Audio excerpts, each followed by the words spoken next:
Take it away, Ting. Hey, welcome to the 2020 ICA Sports Communication Interest Group Business Meeting. We would like to welcome you to this special meeting. As you can see, it's such a unique environment. We would like to hope you and your family are doing well in this challenging time. Please take care of yourself. Your health and safety is always our first priority. And thanks for coming to join us for this virtual business meeting in such a challenging time. To start the business meeting, we would like to show you the agenda for today's meeting. As you can briefly see, and this is our agenda for today's meeting, we're also going to post this agenda for your reference. So I guess we start today's business meeting by approving the minutes. The executive committee of the Sports Communication Interest Group has already reviewed the minutes. We think it's fine.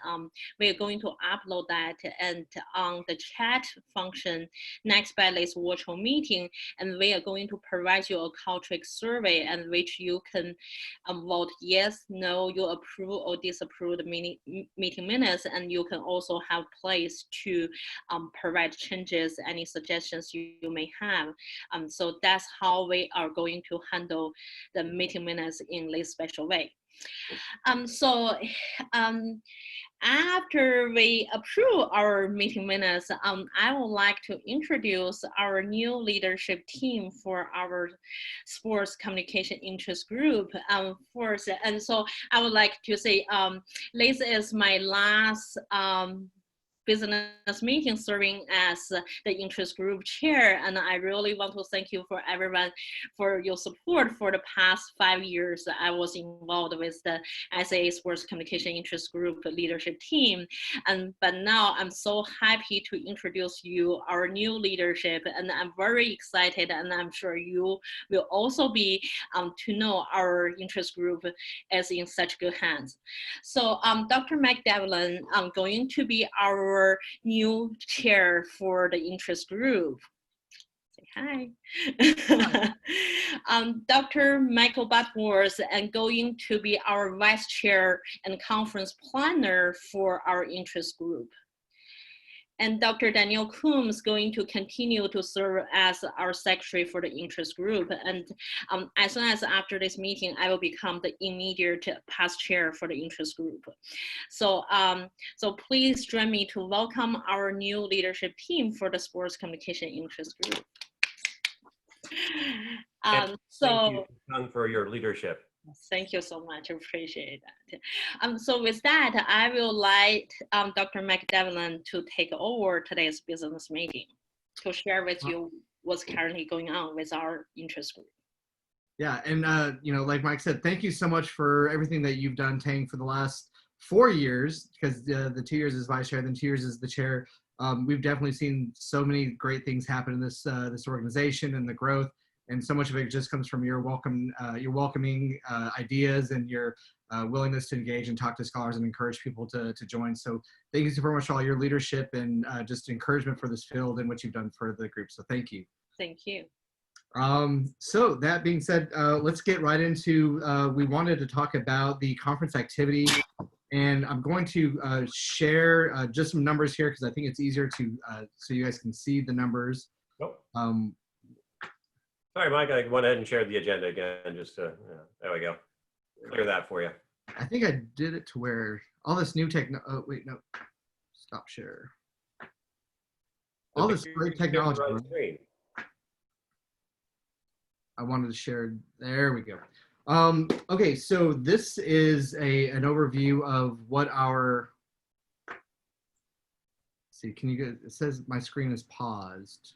Are you? No, we've got it. You can see it? We can see it, yeah. Yep. Okay, great. So for this year, I want to talk about our activity and how it compares to years in the past. We had 20 full papers submitted, 41 extended abstracts, and 5 panels. So we had a total of 66 papers submitted this year for Gold Coast. This is a slight dip in last year's in DC, but that is to be expected when you're dealing with ones that typically happen at the US versus international. But if we compare this to Prague, the last international conference, you can see there the number of submissions was 39. So we've had a pretty dramatic increase there. One of the reasons we've had this dramatic increase in paper submissions really comes from that deciding to open this up to extended abstracts. When the executive committee, about, was it 2 years ago, is when we started moving towards extended abstracts. One of the great things about this was having the way that the ICA decides how many panels they're going to have is based on total submissions. It does not delineate between full papers versus extended abstracts. The advantage of having so many papers submitted this year is we were able to get 8 sessions slotted for us, which gives us a lot more flexibility, and it gives us an opportunity to share more scholars' work in this field. And it also helps increase the presence of what we're trying to do for the sport communication, or the sport communication interest group. But one of the things that I would like to point out here is there was a slight unintended consequences. We had a lot more extended abstracts than we did full papers. And if you'll look there below, the acceptance rates, just given on the quality of work and what we wanted to do with this, full papers, we had an 80% acceptance rate. 16 out of the 20 papers that were full papers were accepted. And with that, we put on 3 panels. We had the top paper panel and then 2 other panels that each had 4 papers each. Then we decided to do the extended abstracts. Only 46% of those were accepted. And the rationale for having such a low acceptance rate there is we think we want to reward scholars who've done the body of work and who have a complete paper. We know that the extended abstracts is a lot of times a work in progress. So we think it's great to share that work and communicate that with others. But we know that it's not a full fleshed out project, and we're not sure what those results may be by the time the conference happens. What we've done with the extended abstracts is we did 2 sessions this year. One of them, and I'm really sad that we didn't get to meet face-to-face this year, because it was going to be a really exciting conference where we had student-only extended abstracts, where they were student-only or student-led. This was going to follow right after Lawrence Winter's panel that featured the leading scholars in sport communication research. And what we were hoping what would happen was a lot of the scholars would stick around, and we'd be able to look at student work and use it as an opportunity to mentor and guide, and hopefully find some opportunities to collaborate with some of our emerging scholars. As you know, one of the things that we've tried to do in this group is really celebrate the influx of new scholars that are coming in, especially young ones, and try to find and let ICA be a spot for them to grow and connect with us. So we did have one session that had 10 student-led or student-only papers. And then the other one was a flashlight session, which is we had your normal faculty, and there we had, I believe it was 9. Then we had 1 withdrawal. And those were, again, the 3 to 5 minute presentations. And those are still happening. So you can still see both the student-led session and the other extended abstract session. Our panels, we had 5 panels submitted. We put 3 of them were accepted. One of those was Lawrence Winter's panel, and then we had 2 subsequent panels after that. So yeah, all in all, we had higher numbers than previous international, but lower than last year. There's opportunities to grow, and Mike Butterworth will be talking a little bit about some of the things that we're going to do moving forward. So that covers, I'm just looking at the agenda here. So that covers all the sport communication IG conference activity. Moving forward to the next item on the agenda, the awards. We had 2 awards this year. According to the bylaws, each year we do acknowledge an emerging scholar, an early career scholar, and this is someone who has not yet met tenure at his or her university, but has a substantial body of work that shows that they are focused in what sport communication is and are advancing our field. This year, it's with great pleasure that we get to announce Dr. Nikki Lewis at the University of Kentucky as our recipient of the Early Career Research Award. Nikki, I hope you're seeing this. Thank you so much for all the work you've done over the years, and congratulations. We did order a plaque from you. Obviously, we don't know where it's at right now. But I have talked to ICA, and they said that they have put the order in, but given the pandemic crisis, it's still sitting somewhere in a shop. But once we get that taken care of, I will contact out and reach to you personally and get that mailed out to you. But thank you and congratulations again. This year, we also, as you noted in our bylaws, we offer the legacy, or we award the Legacy Scholar Award. This isn't an annual award. Rather, this is one that we only award when the committee feels that it is warranted. This year we had a scholar who has had a large body of work that we've all have at one point in our lives have seen or read or touched. Dr. Larry Winter made his nomination, his recommendation for this award. It was unanimously agreed upon and accepted based on the contributions that this person has made over their life and the way it has shaped the way we see sport communication. And so it's with great honor that we like to present Dr. David Robe with the Legacy Award for Sport Communication Initiatives Group. So thank you again and congratulations. And same thing, we don't know where your plaque is. We will get that to you. And we look forward to meeting you and seeing you. And we're sorry we couldn't be there this year and come down to Australia and see you. But we look forward to what's going to happen in the future. Moving forward, we do have some exciting news for this interest group as a whole. As this group continues to grow, we are committed to moving from an interest group to a division status. And one of those things is we realized that we needed to go beyond our boundaries and figure out how we could solidify ourselves as something more concrete. We sought out partnerships with other journals to try to see if we could form a partnership with us. We were fortunate that last year following the DC conference, based on the body of work that the presenters had submitted, that communication sport editor Larry Winter had reached out and expressed interest in partnering with communication and with the ICA Sport Communication Initiatives Group. We worked as a committee over the last year, solidifying this relationship, finding out what this would actually entail and how we could do a partnership that benefited both the journal and our interest group. And we had come to an agreement, and we're happy to say that right now we do have, it's under the publications committee at ICA. It is on their agenda, and they will be voting on whether or not we will be able to accept Communication Sport as our flagship journal. What that means for us is each member of our group, if you are a member of the SportCom interest group, you will receive access to this journal. Now, we know a lot of universities, libraries here in the United States already offer access to this, but we feel that this was a great way for our international students whose libraries may not already subscribe to get access to this journal, so you can see your work that you're submitting there and also see your peers' work. So we have a journal submission. There was also some opportunities where we can advertise and communicate the things that ICA SportCom is doing on Common Sport and vice versa. So we do have this extended partnership. Right now, the proposal is set to last for the next 5 years. The other part that's really, I think, beneficial to some of our our assistant professors, that by having communication in sport, although the impact factor is really great, right now some universities may not consider it a flagship journal. However, by being tied and affiliated with a flagship conference such as International Communication Association, that this will elevate in some schools anyway, the communication in sport journal to a flagship status. And what we hope this does is it helps better and improve your opportunities and your ability to get help your tenure cases as you guys move forward. So we think this is a great opportunity for our members, and we're really excited about this partnership. Once we hear about the vote, if it's approved, we will be updating this through a listserv and our members and letting you guys know. But that is something that we have worked on this last year as an executive committee, and it is finally coming to fruition. So we're excited about that.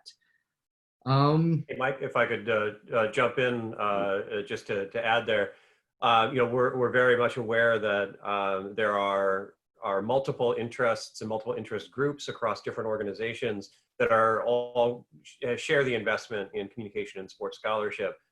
So we do, I think it's important that we mention that we are not replacing the International Association for Communication and Sport so much as working alongside them. The IACS will remain a partner with communication and sport. And I mention that in part because we all work in some different but sometimes overlapping circles.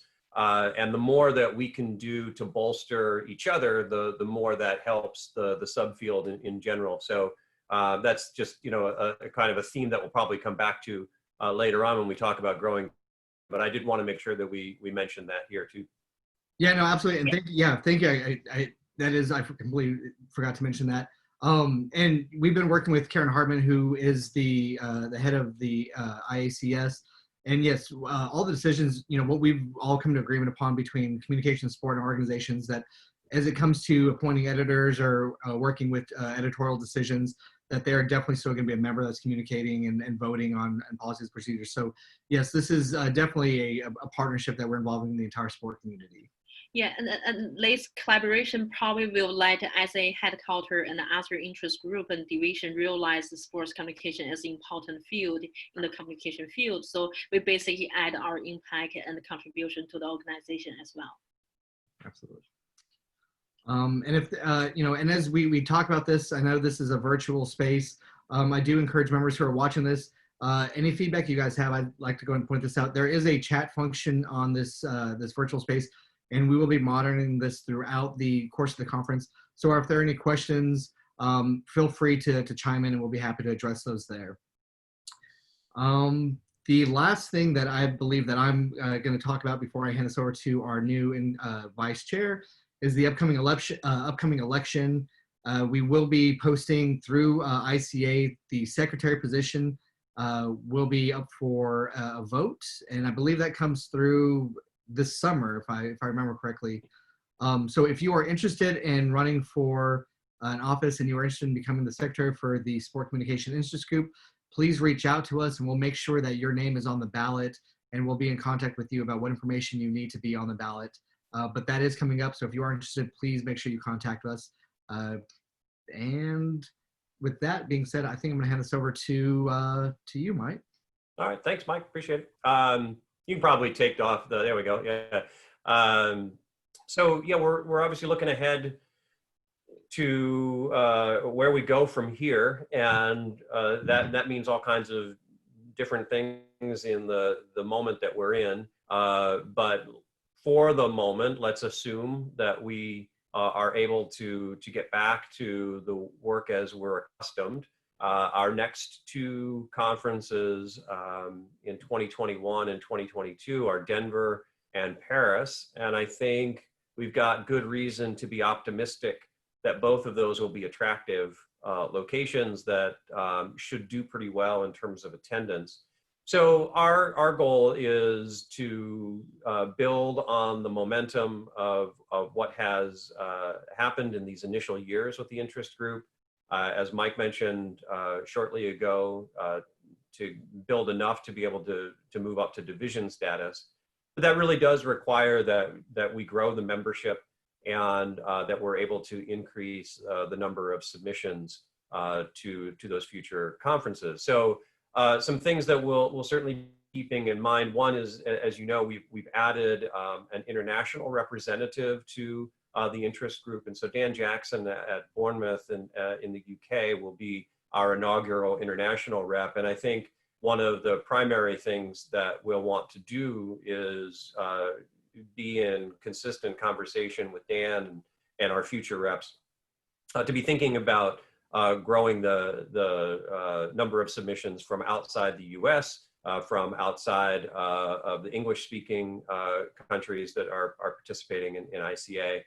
And that overlaps really clearly with the areas of growth that the subfield needs broadly. So communication and sport, we can now, or sports communication, if you prefer, we can now, I think, have some confidence in as a relatively solidified subfield. But we're still displaying some fairly conventional trends. So I think two things in particular in terms of areas of growth. One is clearly a recognition that we need more work from the global South. We need more work from nations where English is not the primary language, and a greater sense that the sporting world, as much as it seems to be overwhelmed by the National Football League and the English Premier League, runs a range of sports and types of contexts that we can do more to address.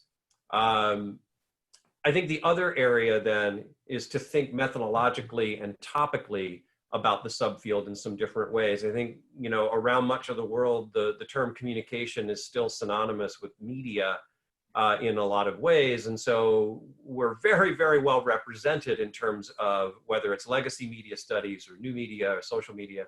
And I don't have any objection to any of that work. But I think the communication studies tradition from the US in particular has an opportunity to add some other streams of research. I think, as speaking as someone in rhetorical studies, I feel like we're probably doing fine in terms of the number of folks doing that work. And that's not traditionally a subfield that is well represented at ICA. But interpersonal communication, where we have so many opportunities to think about team and interpersonal relationships in sports contexts, organizational communication, family comm, environmental communication, right?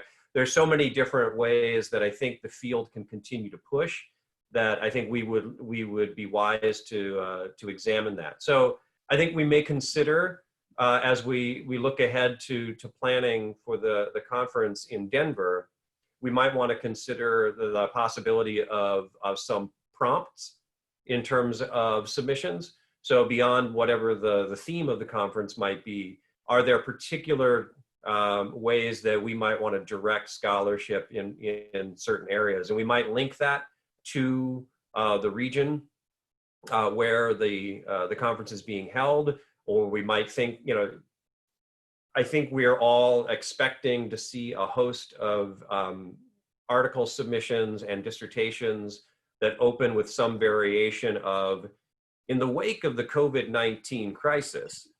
And that's not to suggest that won't be legitimate. That's 100% legitimate. But that seems like a fairly obvious initial move, right? To think about what are the invitations to imagining sports communication from a scholarly perspective in the midst of this crisis and whatever comes immediately after it. So I think I'll want to be thinking about that in concert with the executive committee and the input from the membership to see what kind of ideas we might have to be able to do that. We've been trying to think more about recruiting internationally and among graduate students and trying to find ways to make things more affordable, and we'll continue to do that as well. So those, I think, are the priorities as we move ahead in the next couple of years. I really like Mike's idea, and we had a very successful pre-conference in DC, and which led to a special issue at the Communication Sport, the top journal in one of the top journal in our field. And so we may think about something similar for Denver. And if you have any idea in terms of pre-conference or post-conference, please feel free to communicate with us.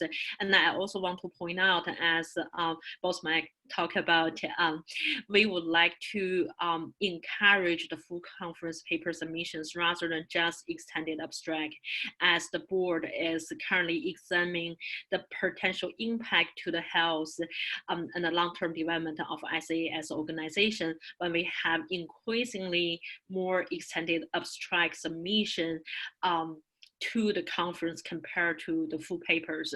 So I can see there could be some changes in terms of slot session allocation in the future conferences to differentiate between full paper panel and extended abstract. So with that, we would like to highly recommend get both, at least both extended abstract submission and full paper submission. No, I think as we're still in a growth period, finding as many runway options for people to submit their work as possible is in our interest. I think short abstracts lend themselves to perhaps not the rigor that we want, so the extended abstract allows us to get at that. And I appreciate you reminding us about the pre-conference and the link to the journal. I think the relationship with communication and sport is one that we hope very sincerely will help us to grow the reach of the interest group. And one of the great things about that journal is that under Larry's leadership, not only the journal has it taken off and been very successful, but he really has embraced the spirit that I think we need to embrace as well, which is that we're not methodologically or theoretically predetermined. We would like to be able to take advantage of the full range of what communication and media scholarship is able to do. I think that's a real win for the division to be able, for the interest group to be able to continue to grow. And just to echo that point, I think that we have a real opportunity, I think you're exactly right, Mike, to think about how we expand the definition of communication in sport, which often is shorthand for media and sport, and really think about particularly what some issues around things like fandom can be when you don't have that same face-to-face community you might have, things like tailgating change. And I think that as we push toward, we think about Denver and Paris and beyond, these are really important areas that I think could help build our presence and build the sort of important impact of what we're doing. So I'm excited to see where this goes. And I think that's probably all I got there in terms of you know, where we're headed. Obviously, usually this would be a chance where we would try to solicit some additional ideas from the group. So obviously, please feel free to do that, and don't hesitate to reach out directly at any time. It's easy enough to find my email address at Texas, and so feel free to be in direct contact if anybody is interested in sharing ideas or has questions.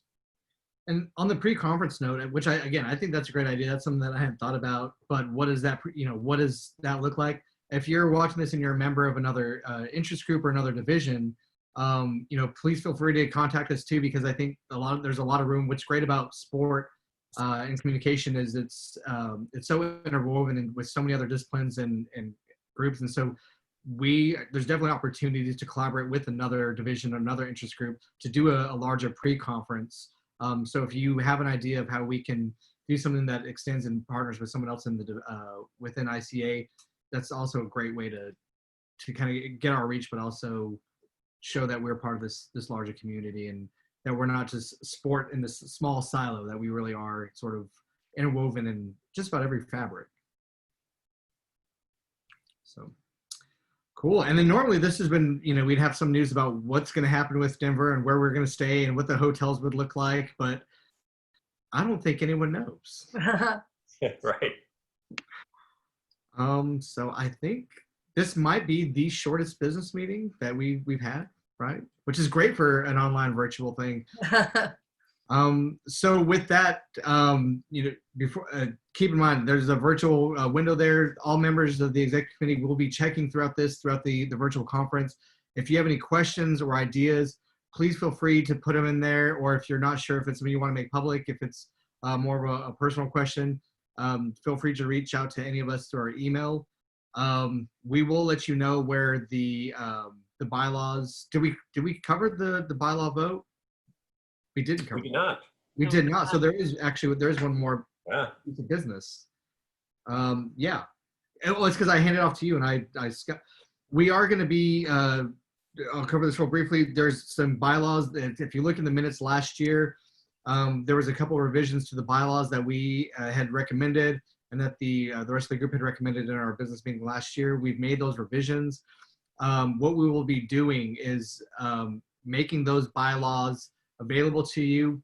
We're not sure about the limitations or the capabilities of this technology, so they will, if you can see this in the virtual space, we'll make a document that's there for you to take a look at the new bylaws.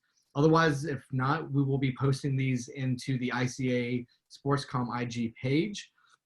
But you will notice in this the chat window, there will be a link to a Qualtrics survey. After you've read the bylaws, we ask that you each vote if you approve of these new bylaws or not, and if not, there'll be an opportunity there for you to comment and discuss why you don't, and we can always circle up through this virtual space and hopefully come to a consensus or a movement that way. But we will have a chat room that is open throughout this conference that we can exchange ideas and hear from you guys, and that'll give you a space to vote on the upcoming bylaws, and we'll let you know where those are going to be at when the time comes. And I would like to add, please note the official bylaw change vote will happen in sometime during September or October during the SA general election. So our chat room function is mainly for us to facilitate your feedback, and then so we can make official bylaw change proposals through ICA head office. And so please remember to vote for our bylaw update as well as our secretary position during ICA general election. This year we have 15% of members voted. So please use this opportunity to voice your choice, and you just basically tell us what you think. So please vote. All right. Do we have any motion to adjourn this meeting? So moved. A second. All right, it is done. So thank you all for your work. Thank you all to our members for participating and being a part of this experience. I know this was new and challenging, but we look forward to seeing everyone's presentations and engaging, and hopefully we will see you all in Denver. All right, well, thank you all very much. Bye. All right, take care.